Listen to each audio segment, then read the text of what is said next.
Ready हो सब? ठीक है, देखो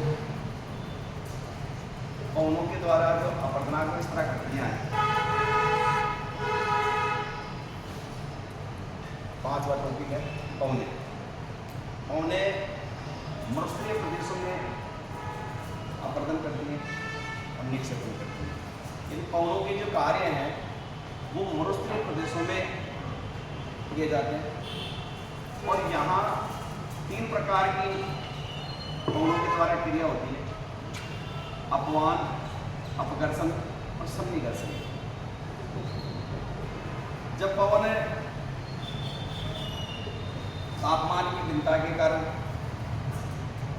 कई बार प्रश्न पूछ लिया जाता है कि पवन गति क्यों करती है, या पवन किसे कहते हैं, हवा किसे कहते हैं, इसका क्या अंतर है, वायु किसे कहते हैं। जब स्थिर अवस्था में वायु जो गैस होती है, जो स्थिर होती है, तो वो वायु कहलाती है जो हमारे चारों ओर है। और जब ये गति करती है तो उसे हवा या पवन कहते हैं। अब गति क्यों करती है? गति करती है तापमान की भिन्नता के कारण, क्योंकि हमारी पृथ्वी का तापमान समान है, असमान। भूमध्य रेखीय प्रदेशों में तापमान अधिक होता है, जैसे जैसे कुछ अक्षांश उड़ जाएंगे तापमान कम होगा, तो तापमान में भिन्नता आई और भिन्नता की वजह से पवनों की उत्पत्ति। अब तापमान से वायुदाब प्रभावित होता है, वायुदाब से पवनें प्रभावित होती है, पवनों से वर्षा और वर्षा से आर्द्रता। ये ज्योग्राफी का एक सूत्र है जो आगे भी आपके आगे के टॉपिकों में काम आएगा। और चाहे वायुमंडलीय यानी टॉपिक हो, वायुमंडल से संबंधित हो, आर्द्रता से संबंधित हो, तापमान से संबंधित, उनमें सब में काम आती है। तो पवन जो है वो वायुदाब से प्रभावित होती है। ये उच्च वायुदाब से निम्न वायुदाब की ओर चलती है। जहाँ वायुदाब अधिक होगा तो वायुदाब कहाँ अधिक होगा? जहाँ तापमान कम होगा। उल्टा होता है, तापमान में वायुदाब में जो संबंध है वो विपरीत होता है। जहाँ तापमान अधिक होता है वह वायुदाब कम होता है, और जहाँ तापमान कम होता है वह वायुदाब अधिक होता है। और हवाएं उच्च वायुदाब से निम्न वायुदाब की ओर चलती हैं। और जिस प्रकार की पवनें होंगे, जैसे आर्द्र पवनें हैं तो वर्षा अधिक होगी, और यदि शुष्क हैं तो वर्षा कम होगी। या वर्षा अधिक होगी तो आर्द्रता आएगी, और वर्षा यदि कम है तो शुष्कता आएगी। ऐसे आर्द्रता प्रभावित होगी।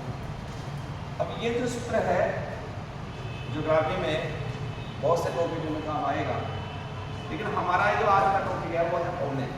तो पवनें जो कार्य करती हैं वो मरुस्थलीय या रेगिस्तानी क्षेत्रों में करती हैं। रेगिस्तान जहाँ दुनिया में बहुत से रेगिस्तान हैं, कुछ बड़े बड़े जो रेगिस्तान हैं उनके बारे में हमें जानकारी चाहिए। जैसे भारत पाकिस्तान में जो रेगिस्तान है उसका नाम थार का रेगिस्तान है, जो अपने राजस्थान में विशेष। सारा रेगिस्तान अफ्रीका का दुनिया का सबसे बड़ा रेगिस्तान है। ये गोबी का है जो मध्य एशिया का है। अरारी अफ्रीका का है, बोत्सवाना देश में पड़ता है। नामिब अफ्रीका का है। ऑस्ट्रेलिया में जो इसके उत्तरी पश्चिम भाग में स्थित है उसे ऑस्ट्रेलियन महामरुस्थलीय कहते हैं। तो जितने भी ये मरुस्थलीय क्षेत्र हैं वहाँ पर इस प्रकार के पवनों के द्वारा कार्य होते हैं। पवनें वही 2 प्रकार की कार्य करेगी, अपरदनाक और निक्षेपात्मक। लेकिन पवनों के द्वारा जो कार्य होते हैं उन्हें ये 3 प्रकार के कार्य पवनें विशेष करती हैं।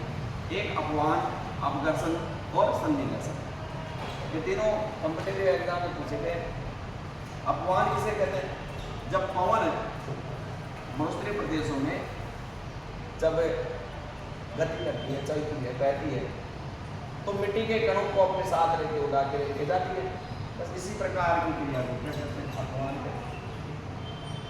जब पवन चलेगी तो धरातल से मिट्टी के जो कण हैं, रेत के जो कण हैं, उनको अपने साथ उड़ा के लेके जाएगी। इस क्रिया को क्या कहेंगे? अपवान। जब पवन मिट्टी के कणों को अपने साथ उड़ा के लेके जाती है तो वो मिट्टी के कण रास्ते में आपस में रगड़ खाते हैं, एक दूसरे से रगड़ते हैं, झगड़ते हैं और आपस में टूट जाते हैं। इस प्रकार की क्रिया को क्या कहते हैं? अपघर्षण। यानी अपने आप रगड़ खा के अपने आप ही यानी झगड़ के टूट जाना। इस प्रकार की क्रिया को क्या कहते हैं? जब पवन के साथ जो मिट्टी के कण हैं, जब किसी दीवार से या किसी चट्टान से या किसी दूसरे धीरे धीरे कीड़े से टकराते हैं और फिर उनमें अपवर्तन होता है, वो टूटते हैं आपस में, उनके कण टूटते हैं, छोटे छोटे हो जाते हैं। इस प्रकार की क्रिया को संधि घर्षण कहते हैं। ऐसे पवन में 3 प्रकार के कार्य होते हैं, अपवाद, अपघर्षण और संधि घर्षण। जब पवन मरुस्थलीय प्रदेशों में यानी एक स्थान से दूसरे स्थान की ओर बहती है, इस प्रकार के कार्य विशेष मौसम में होते हैं, विशेष ऋतु में होते हैं। तो ग्रीष्म ऋतु का मौसम इनके लिए सबसे महत्वपूर्ण है। जैसे राजस्थान में मई जून के महीने में जो तीव्र हवाएं चलती हैं, तब इस प्रकार के कार्य वहाँ अधिक होते हैं। रेगिस्तानी क्षेत्रों में वैसे वर्षा भी कम होती है, वनस्पति का अभाव होता है। सर्दी के दिनों में भी वहाँ वर्षा नहीं होती है, इस वजह से शुष्कता रहती है, तो उस समय भी हवाएं चलती हैं। दुनिया में विविधताएं हैं और विविधताओं के आधार पर जब पवन वहाँ एक स्थान से दूसरे स्थान की ओर बहती है, तो तीनों प्रकार की क्रियाएं अपवन, अपघर्षण और संधि घर्षण क्रियाएं करती हैं। अब जब इस प्रकार के कार्य पवन करती है, तो वहाँ अपवर्तनात्मक जो क्रिया होती है, अपवर्तन से जो स्तर बढ़ते हैं, उनमें पेडिमेंट। देखिए, ज्योग्राफी में आप हिंदी और अंग्रेजी दोनों शब्दों का यानी उपयोग करें, क्योंकि कई बार एग्जामिनर इंग्लिश के शब्द देता है और फिर हम उसका हिंदी अर्थ नहीं जानते, और वहाँ उसी अंग्रेजी शब्द को हिंदी में लिखता है प्रश्न जब बनाता है, समझ रहे हैं। अब वह जब प्रश्न वो बनाएगा तो वो अंग्रेजी का शब्द हिंदी में उसका उच्चारण हो रहा है, प्रश्न बन रहा है, फिर हम समझ नहीं पाते कि क्या, जबकि उसका हिंदी यदि आपने याद किया तो हिंदी में तो आप बता देंगे। इससे हिंदी और अंग्रेजी दोनों समझ। आज जो पैटर्न चल रहा है, चाहे आरपीएससी का हो, चाहे राजस्थान में जो सिलेक्शन जो बोर्ड है उसका हो, यूपीएससी तक के जो परीक्षा के पैटर्न जो मैं देख रहा हूँ, वहाँ पर ज़्यादातर ये हो रहा है कि सिर्फ प्रश्न को कठिन बना देते हैं। जो ऑप्शन आ रहे हैं वो इतनी ज़्यादा कठिन नहीं है कि प्रश्न को आपको कठिन बना दिया, ऑप्शन ईजी है, या प्रश्न ईजी दे दिया, ऑप्शन कठिन बना दिया, बस ये हो रहा है। टॉपिक वही है, सिर्फ कैंडिडेट प्रश्न को यदि समझ रहा है या ऑप्शन को यदि समझ रहा है तो सही आंसर पे टिक करेगा, समझ रहे हैं। इस वजह से ज्योग्राफी जैसे विषय में विशेष आपको दोनों शब्द याद करने, हिंदी और इंग्लिश दोनों के शब्द याद करेंगे तो ज़्यादा बेटर रहेगा, ज़्यादा समझ पाएंगे, प्रश्नों को अच्छी तरह से कर पाएंगे। तो यहाँ पेडिमेंट देखिए, यहाँ पेडिमेंट अंग्रेजी में भी इसका पेडिमेंट ही नाम। पेडिमेंट मरुस्थलीय प्रदेश में अपवर्तन से बढ़ने वाली इस तरह के जब पवन मरुस्थलीय प्रदेशों में जब चलती है तब इसी तरह अपवर्तन करेगी अपने तेज वेग से, और ये इस तरह करती किसी छोटी पहाड़ी के पास में जब वहाँ तो मिट्टी का ढेर है, रेत का ढेर है, या उसे ऊंचे भाग के ऊपर जहाँ मिट्टी का जो डिब्बा बना हुआ है, या मरुस्थलीय प्रदेशों में जब कोई पहाड़ी क्षेत्र हो, उस पहाड़ी क्षेत्र के पास उस मिट्टी का जो कटाव हवा के वेग से होगा, समझ। यानी एक प्रकार से रेतीले प्रदेशों में छोटी छोटी पहाड़ियाँ पाई जाती हैं, उन पहाड़ों के यानी पर्वतीय पाद के समीप, पाद का मतलब होता है पैर, पर्वतों के नीचे एक भूमि जिसे पर्वतपदीय क्षेत्र कहते हैं।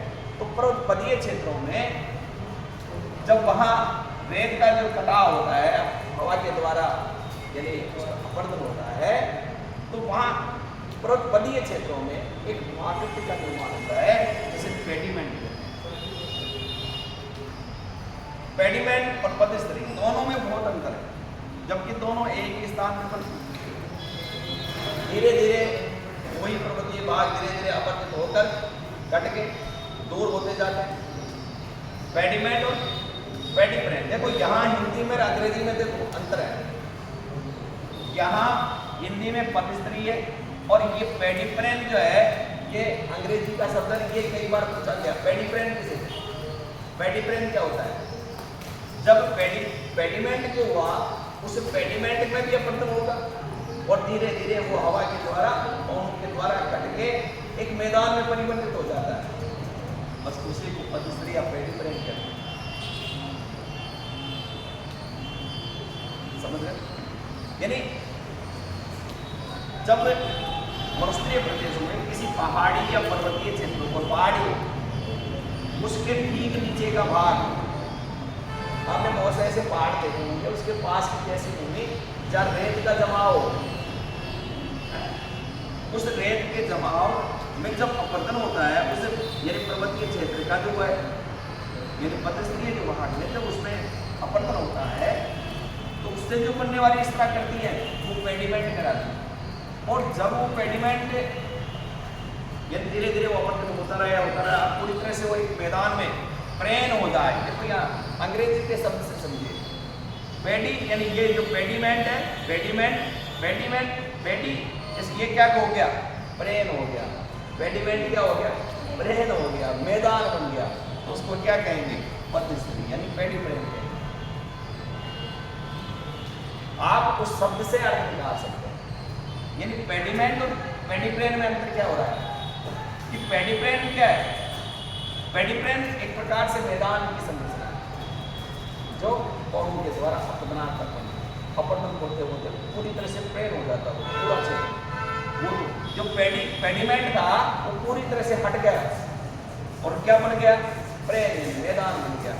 ऐसी जो संरचना है वो क्या कहलाती है?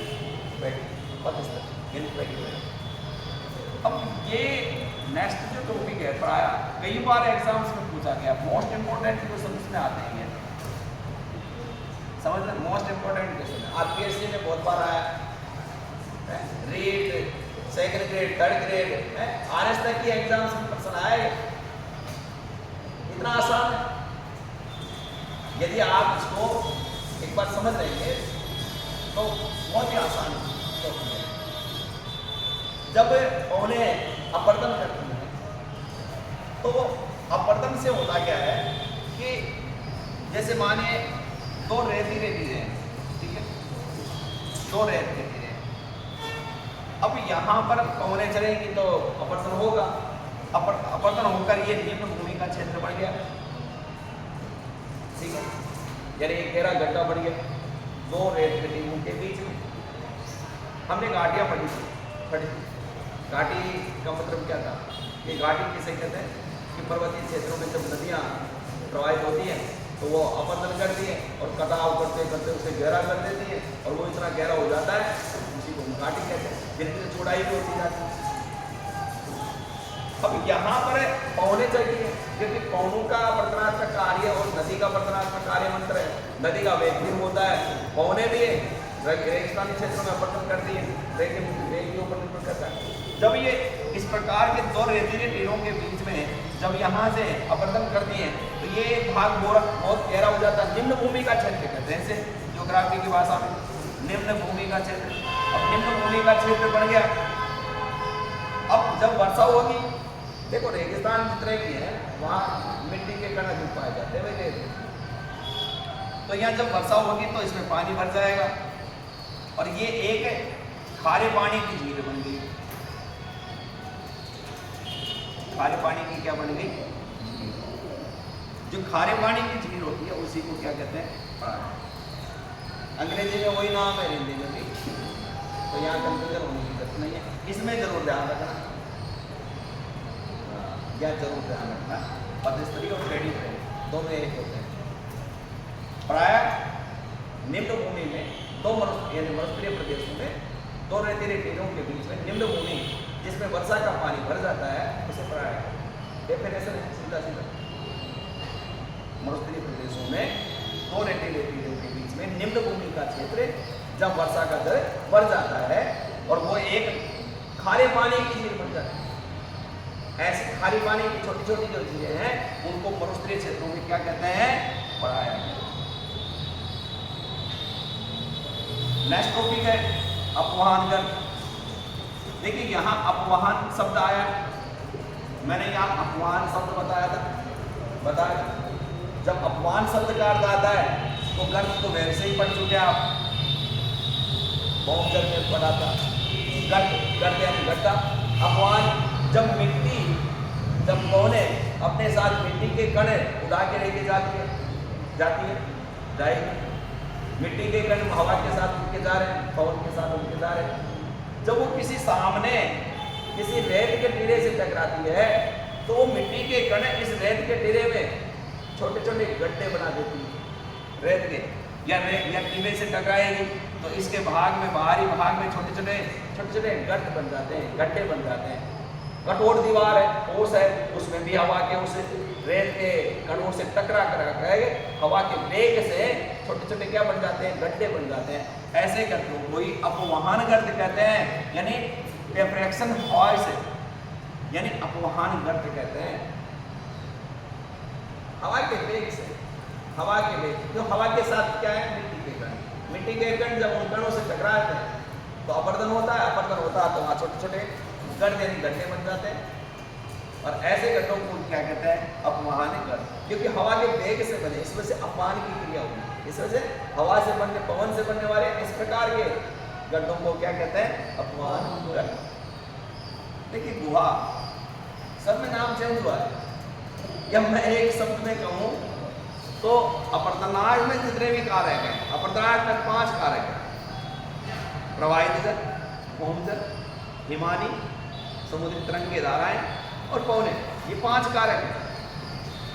चाहे ज्योग्राफी आप इंडिया में पढ़ो, चाहे आप जर्मनी पढ़ो, चाहे फ्रांस में पढ़ो, कहीं भी पढ़ो, यही रहेंगे, क्योंकि ज्योग्राफी जो है वो इंटरनेशनल सब्जेक्ट है, ये कभी चेंज नहीं होगा, आप किसी भी भाषा में पढ़ो। और अब एनसीईआरटी आने के बाद तो चाहे आप नवोदय में पढ़ रहे हैं तो वही टॉपिक पढ़ रहे हैं, आप केबीएस में पढ़ रहे हैं तो भी वही किताबें हैं, आप सैनिक स्कूल में पढ़ रहे हैं तो भी वही किताबें, यही किताबें। भाषा चेंज हो सकती है कि आप इंग्लिश मीडियम के स्टूडेंट हैं तो इंग्लिश मीडियम में इंग्लिश में पढ़ लो, हिंदी में पढ़ लो, लेकिन ये टॉपिक चेंज नहीं होंगे। यदि आप अपरदनात्मक क्रियाएं पढ़ रहे हैं तो यही पढ़ रहे हैं। भारत में किसी भी राज्य में पढ़ो, सब जगह एनसीईआरटी यही मुझे चाहिए। तो मैं आपको ये कहना चाह रहा हूँ कि गुहा जो है, जिसे अंग्रेजी में केव्स कहते हैं, यानी केव्स का मतलब हो गया गुफा। अब यहाँ नाम दे दिया क्या, गुहा।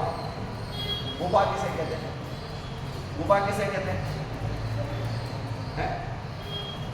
पहले गुफा उसको कहते थे जहाँ साधु सन्यासी तपस्या करते थे, गुफाओं, या गुफाओं से कहते हैं जहाँ कोई शेर, जंगली जानवर रहते थे, उसको भी गुफा कहते थे। कोई कहानियों में पढ़ा होगा गुफा। डेट्स ऑल, 2 बातें यहाँ समझ रही हैं कि गुफा जो होती है वही गुहा है, और वही अंग्रेजी में एक शब्द आता है केव्स, सब जगह। आप तरंगों में भी पढ़ा आपने, कंदराएं, समुद्री जो अपरदनाश किस तरह करते हैं, तो उसमें आपने जो पढ़ा था कंदराएं, जब जो यानी क्या मुख जो बनता है, जैसे जैसे अपरदित होता है सज्जानुमा आकृति, जैसे जैसे अपरदन होता है तो तरंगे अंदर तक, तट के अंदर तक अपरदन करती है, और जब अपरदन होता है तो वहाँ कंदराओं का निर्माण होता है। अंग्रेजी वहाँ शब्द केव्स का, यहाँ भी गुहा है, यानी 5 कारक जो है ना, 5 कारक हो गए अपरदन के, 5 कारक गुहा बनाते हैं। बस इनके शब्दों में अंतर आ जाएगा, बनने की क्रियाएं वही। यहाँ देखिए, जब पवन चलती है तो किसी रेतीले टीले से टकराएगी तो यहाँ क्या बना था, ये अपवहन गर्त बना था, अपवहन गर्त बना। अब ये गर्त जो छोटा सा गर्त बना था, इसमें भी तो अपरदन होगा, और अपरदन होते होते होते होते ये बहुत गहरा हो जाएगा भाई, और एक प्रकार से उस रेतीले टीले के अंदर एक क्या बन गई है, गुफा बन गई, गुफा बन गई। हमने भौमजल में पढ़ा था कि वहाँ गुहा स्तंभ, गुहा और वहाँ सुरंग एक बनाया था। मैंने बताया था कि गुफा में और सुरंग में अंतर इतना होता है कि गुफा का एक मुंह होता है और सुरंग के 2 मुंह होते हैं। गुफा में एक मुंह होता है और सुरंग के कितने मुंह होते हैं, 2। आर पार, आज हम उसको अंग्रेजी में यदि शब्द देखें तो टनल कहते हैं। बहुत से हाईवे टनल बने रहते हैं, अपने जयपुर में भी जो यानी जो पहाड़ी एरिया है वहाँ पर टनल बना रखा है। जो आगरा रोड है, आगरा जाते हैं तो उस टनल के अंदर से जाते हैं, ग्वालियर की तरफ जाते हैं। तो देखिए ये चीज़ें जनरली है, प्रैक्टिकल चीज़ें हैं, कोई ऐसा है नहीं कि किसी चीज़ को रखना पड़ेगा। यदि आप समझ रहे हैं तो आसान है। तो जब पवन जब यहाँ अपरदन करती है तो उसे रेत के टीले में जहाँ पर अपमान गर्त पड़े थे वही अपमान गर्त धीरे धीरे और गहरे होते जाते हैं और वो इतने गहरे हो जाते हैं कि उन्हें हम गुहा यानी कैव्स यानी गुफा कहते हैं। गुफा बढ़ जाती है, बहुत गहरे हो जाते हैं अंदर तक। बड़े बड़े रेतीले टीले, बड़े बड़े रेगिस्तानों में जो बड़े मरुस्थल है ना, वहाँ बहुत ही बड़े मरुस्थल है, यानी बड़े रेतीले टीले हैं, तो वहाँ बड़ी बहुत गहराई तक अपहरण होता है और वहाँ गुफा बनता है। अब आता है छत्रक, इसको मशरूम कहते हैं। क्या कहते हैं? मशरूम। अंग्रेजी का शब्द देख लिया, यदि आपके मशरूम पूछ लिया, आपने 17 याद किया था, फिर वहां पर आपकी पढ़ाई 0 हो जाती है, क्योंकि वहां पर मेरे नीतू कहेगी कि सर आपने तो छत्रक बताया था, ये मशरूम कहाँ से आ गया? क्योंकि वहां आजकल देखो जैसे एजुकेशन जैसे बढ़ रहा है, राजस्थान का बढ़ रहा है, आज कंपटीशन जैसे बढ़ रहा है बेरोजगारी की वजह से, तो वहाँ पर जो पेपर सेलेक्टेड होते हैं ना, वो पेपर को 2, 4, 5, 7, 10% ऐसे प्रकार से बनाते हैं कि हर कोई नहीं समझ पाता। जो जिसने अच्छी तरह से गहराई से अध्ययन किया वो आसानी से करेगा। अब यहाँ यदि आपने छत्रक पढ़ा है, तो छत्रक से संबंधित प्रश्न पूछ रहा है तो आप कर देंगे। यदि वहाँ उसने हिंदी में यहाँ कर दिया मशरूम, अब ये नाम दे दिया है कि मशरूम क्या होता है, तो हम फिर सोचेंगे हमने तो पढ़ा ही नहीं, या फिर आप मेरे पास आएंगे सर आप आएंगे तो बताया नहीं था हमने मशरूम क्या, समझे? तो इसे हिंदी और अंग्रेजी दोनों में पढ़े। यानी छत्रक के पवनों के द्वारा, ये जो पवने हैं इनके द्वारा अपतनाक में स्तर रूप है, अपरदन से बनने वाली इस तरह करती है।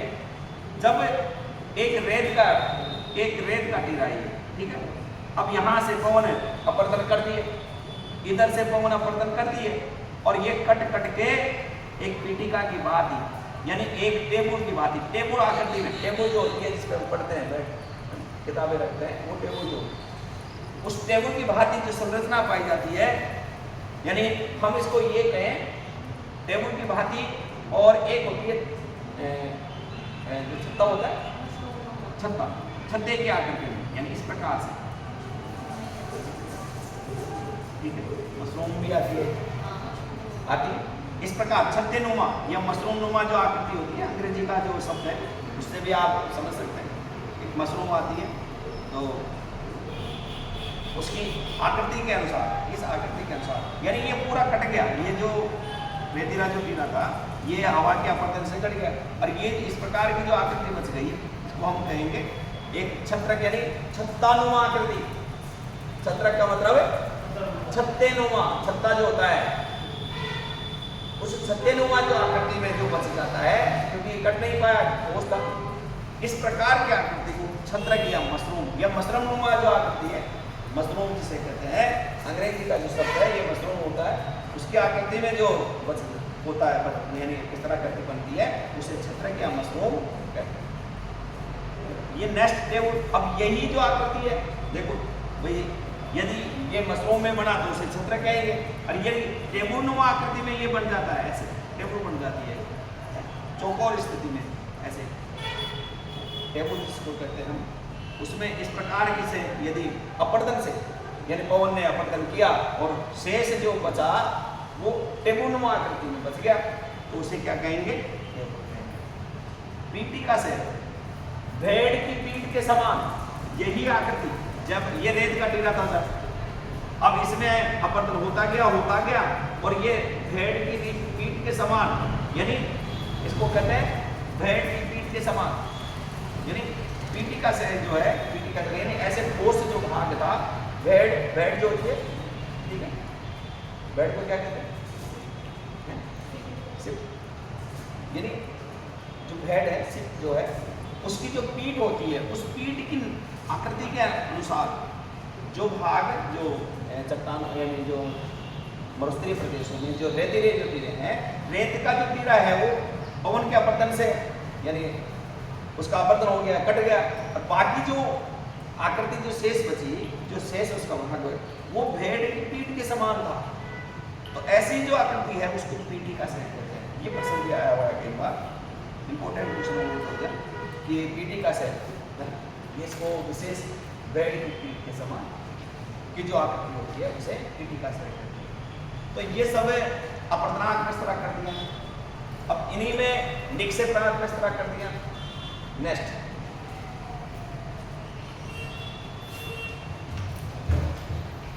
देखिए, ये सब चीजें आप उनको आकृतियों के अनुसार समझो, देखते रहो।